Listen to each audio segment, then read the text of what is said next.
Questo video è la seconda parte della pesca method e riguarda l'azione in pesca. Qui si può osservare come effettuo il caricamento del method.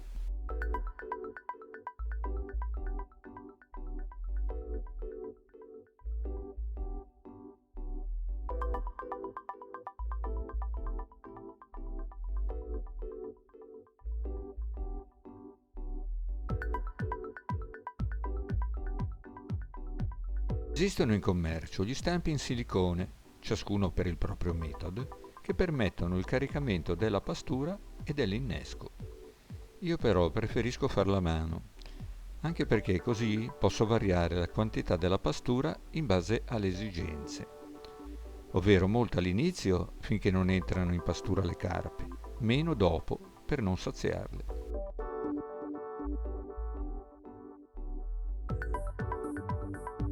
Negli spot dove abitualmente pesco non devo raggiungere grandi distanze, anche se imbobino a uso del filo dello 0,30. Il peso, piombo più pastura, di circa 60 grammi, mi permetterebbe comunque di raggiungere notevoli distanze. In genere preferisco il lancio laterale perché è più dolce e comunque, estremamente importante, è frenare il filo prima che il feeder tocchi l'acqua. In questo modo sarà la parte bassa del piombo più pesante a reggere l'urto sulla superficie dell'acqua, diminuendo così il rischio che la pastura si sfaldi nell'urto. Effettuato il lancio, posiziono la canna sul sostegno e, soprattutto in partenza, inizio a lanciare con una fionda palline di pastura per preparare il fondo. Alcuni suggeriscono, finché il pesce non entra in pastura, di effettuare recuperi e lanci ogni 2-3 minuti per pasturare lo spot. Io preferisco il sistema della pasturazione integrativa con la fionda.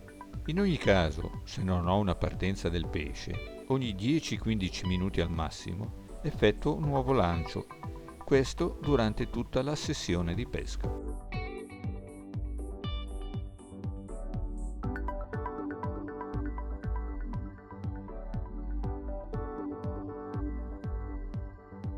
All'inizio, se pesco da solo, utilizzo 2 canne, ove permesso, ma non appena il pesce entra in pastura, pesco con una sola canna.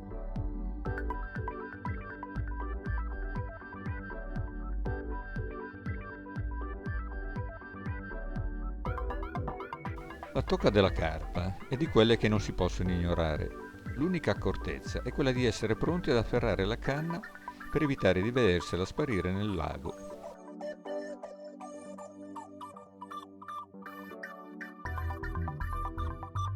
Questo è uno dei 2 motivi per cui lascio, dopo aver posato la canna, l'antiritorno sbloccato sul mulinello. L'altro motivo è dato dal fatto che la carpa esprime il massimo della forza e velocità non appena sente di essere allamata. E in questo caso preferisco non avere il mulinello bloccato facendo lavorare la frizione, ma giostrare il pesce lasciando andare il filo controllandolo con la manovella.